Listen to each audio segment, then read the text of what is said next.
Sorry. I'm clearly intimate with the Father, but just not completely. Not like he wants us to be. And honestly, it's Damon me when me and Damon were talking about the being perfect in Christ, that revelation that he got from the Father, and he did that video. He mentioned that in his video how we none of us really want to go that 100%, but we have to. And he mentioned how we were scared. You can go see it. It's perfect by Damien Plant. He's on my channel. And it's like every Christian, it doesn't matter how much we know the Lord's voice, there's that fear. It's like that little percentage of fear that everybody has with just the thought of giving all of yourself to Jesus. And it could be because you don't know how to receive that kind of love. Like, I think I'm one of those people. Like, I do see it in other people. I can see how other people really can't receive love. They don't know how to respond to it because they never had that. And when God tries to give that to me, I'm not going to lie, I push him away. I really do. Because I'm scared. I'm just like, what would I do with all that love? Like, I'm just afraid of what it would do to me. And I think a lot of us, we reject God's love. We reject God because of his love. I know that sounds crazy, but true love scares people away. It's so backwards. It's demonic. Like, it's that just goes to show how broken humanity is, though. True unconditional love, to see that somebody loves you that much, it scares you. And it pushes you away. People push away the people that really, really love them. It's dumb. But I do that with the Lord. And I do think it's because we fear just being broken. I don't think we like being vulnerable. That's what it is. Because, well, that's what the Lord does. Like, his love is just so strong and it's so powerful. God has the power to make you cry. Like, he has the power to break you and to humble you. But, like, with his love, though, and people, we're so prideful. We're so used to, like, having this protective barrier up, like, feeling naked like that. It's too much exposure. So I think we just run from the Lord so we don't have to experience that. It's true, because some people do it in church. Like, I could, like, personally attest that I've done that, because I don't like worshiping in front of people. I say it's because I just like my intimacy with the Lord, but honestly, it's because I don't feel like I'm free to. I've gone up for, like, deliverance a couple times in churches whenever I visited churches, because I honestly needed deliverance and I was seeking help for real, because I was under severe demonic oppression. But we fear, like, how people would look at us. You know, it's just always something that keeps you from God. You let people in fears. I don't even want to say people. You let fear keep you from the Lord in so many different ways. And we do. We fear being broken. We fear being vulnerable because it's too much exposure. And it puts you in a position to where you're weak. And it's keeping us from the relationship that we could have with God. It keeps you from so much. We keep ourselves in bondage. It's really sad. And I can sit up here and talk about it on camera all day, but something needs to be done about it. That's not good at all.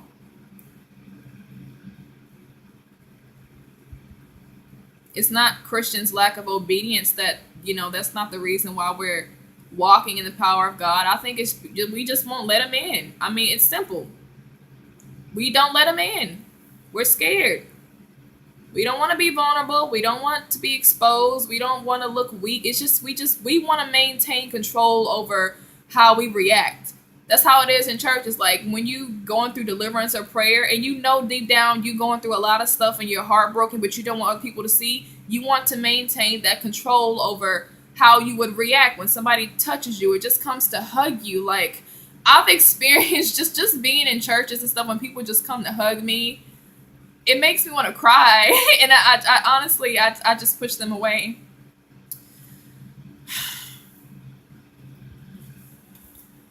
That's why I was like, I don't know what the heck happened to me. I can't even tell you what it was. It probably is just a whole bunch of, like, stuff just built up. But I just cannot receive love from people.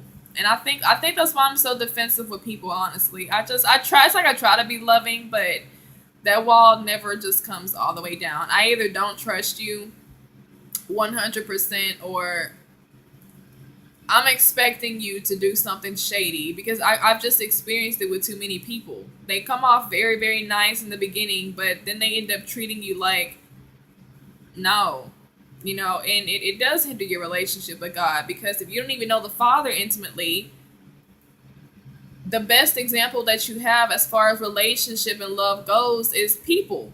This is before you meet God. Before you get any type of relationship with God, the only thing you know so far is your parents, the type of love you got from your parents, and your relationships with people. And that's what you go by. So when it comes to God and opening up to Him, we may know how to do it religious wise, but when it really comes down to true intimacy and Him wanting all of you, because God gets deep, He ain't on the religious stuff. God's not going to come to you religiously. He wants all of you. He wants you personally. Now that scares people because God wants to get in here. Like He gets deep down. Like he wants to open doors that you've been closed, and don't nobody know about. And it really it intimidates people.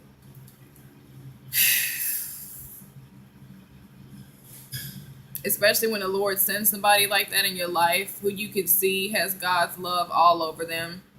I think it really does intimidate us. Like you just don't want to let them. It's like you do want to let them in, but then you don't because you just don't want to give nobody power over you like that. And then you're fearing, well, what if I do let them in and I do let them love me and I fall in love or something and they just push me away or something bad happens down the line. It's always fear. Just fear is always whispering like something negative.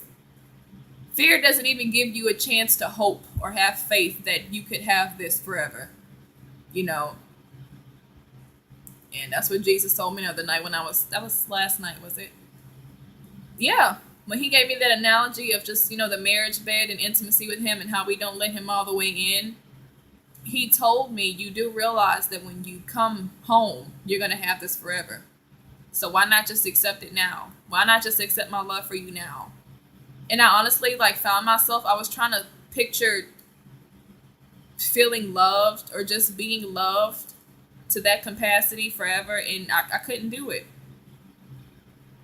That's really sad. I couldn't picture it. I mean, really think about it. We're going to be with God forever, for eternity. It's never going to stop. And we can't even receive his love now. Like, how are you going to respond and then you're not even going to be in the flesh, you're going to be in the spirit. And the spirit realm is a lot more real than this one, so his love's going to be that much more of a real thing. So if you can't even accept it now,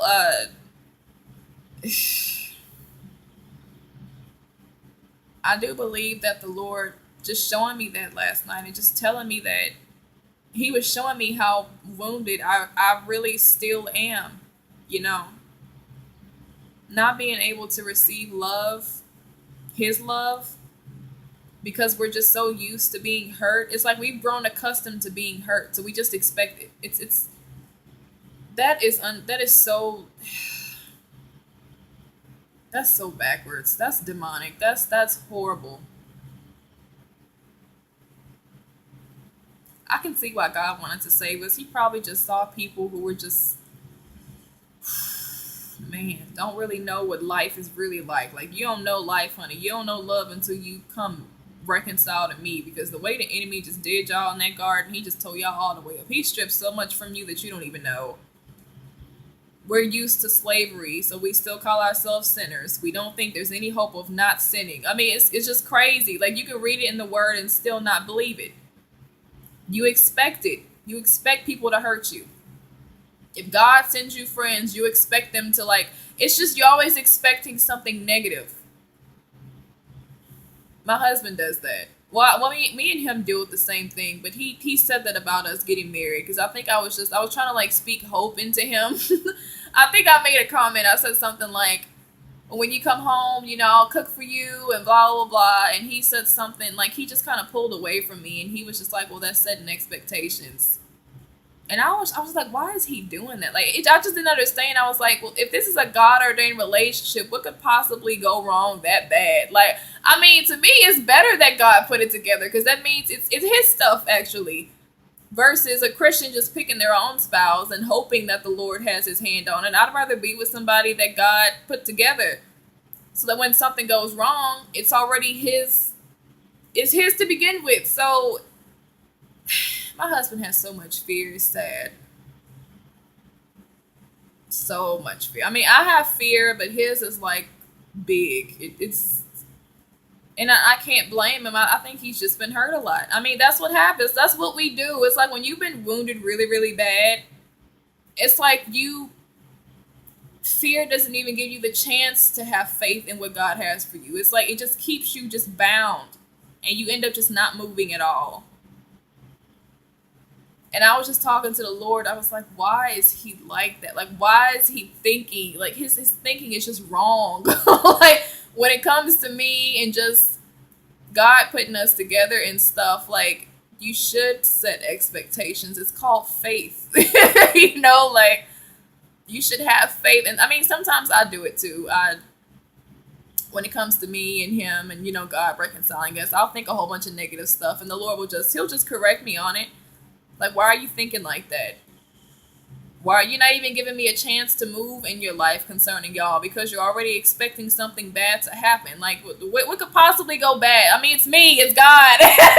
Like, I'm not saying I won't put y'all through things so you can grow spiritually, But as for, like, it just something horrible just happening, like, that's those thoughts don't come from God. That's demonic. That's the enemy trying to keep you from what God has for you. And he did do that night. And I was just like, oh my God. I just want to love on him because he needs it so much. And I've been praying that God gives my husband the gift of faith, because I feel like that has a lot to do with why he's not moving. He's just fear. Tons of fear. Just fear, fear, fear. But what if this happens? What if this don't happen? I'll have to do this. It's just like, let go. Like, you need to surrender to the Lord for real. Like, let the Lord worry about all that stuff and just receive his gift that he's trying to give you. And he tells us that in Matthew 6. Jesus tells us, do not even think about tomorrow. Tomorrow has its own problems. Let me worry about that. Just abide in me today.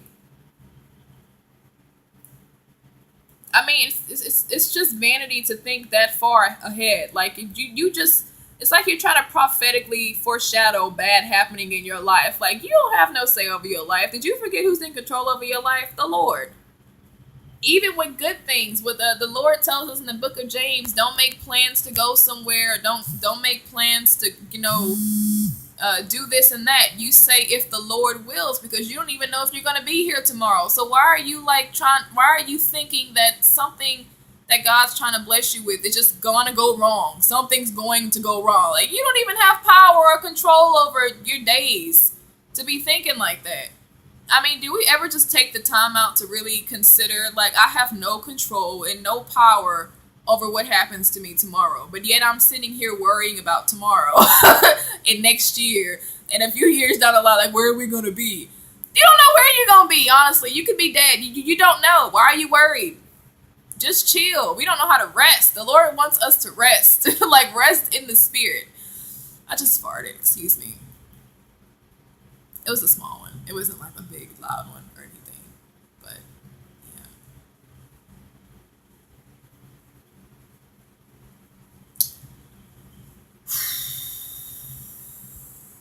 yeah. He's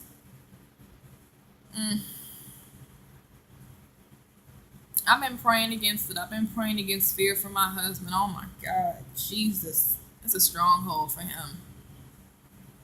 I've been praying what I know how to pray anyway. I know that the gift of faith, it is a spiritual gift actually listed in 1 Corinthians. So I've been praying, Lord, give him the gift of faith. Like, that would help a lot. I mean, that faith would just help him a lot. To just kind of leave stuff in your hands and let you do what you want to do in his life. He's just scared of everything. Like, it's crazy. I've been binding the spirit of fear over him. Even with dreams that the Lord gives, like my friends about my husband who have never even met him, the Lord always shows them something about my husband just being afraid. If he's not afraid of his family, he's afraid of me. Or it's just like, child, Lord Jesus, like we need to fast that demon out. Like that spirit of fear is just, oh man, I need deliverance from fear too, though. But I'm done. I've done so much talking. I'm done talking. I said what I wanted to say as far as how we need to let the Lord in and we don't. It's a hard thing. It's gonna take some time, but you gotta go into this secret place with Him and just let the Lord break you down. I know some of us don't want it. We don't want to be that vulnerable, but it needs to be done. You gotta let Him in. You gotta let Him in. You know, if you can go get a Brazilian wax and show that lady or that man waxing your hoo ha everything. If you can go give birth in a hospital and let them see your vagina, you can open up to the Lord. If y'all can go fornicate and open your legs to somebody who is not your husband, you can open up to the Lord, okay? Now let's not get shy when it comes to exposure of the heart. You expose everything else, especially you men, you're nasty. Especially with them nasty pics. These men used to always send me pics of their private parts. Like, why is that a thing for y'all? Like, where do you get pride out of that? I don't want to see that mess. Like, go show the Lord your penis. You want to expose, you want to open up yourself to somebody, you go show the Lord that. Go straight into His court and expose yourself and let Him see let's see how He responds to that. I'm just being silly now. I'm going to get off of here. I hope it blesses y'all, though. Give you something to think about, because I know deep down it is all of y'all. So we need to spend more time with Jesus and just let Him break us. Just let Him do it. Let Him do it. It's going to hurt, but it's going to feel so much better afterwards. It really is. Let Him in. Let Jesus all the way in. You need to let go. You need to let it go. And you need to surrender. We can do it. But let's just keep each other in prayer concerning that as well, though. But that's it. Y'all have a blessed night. I'm done talking.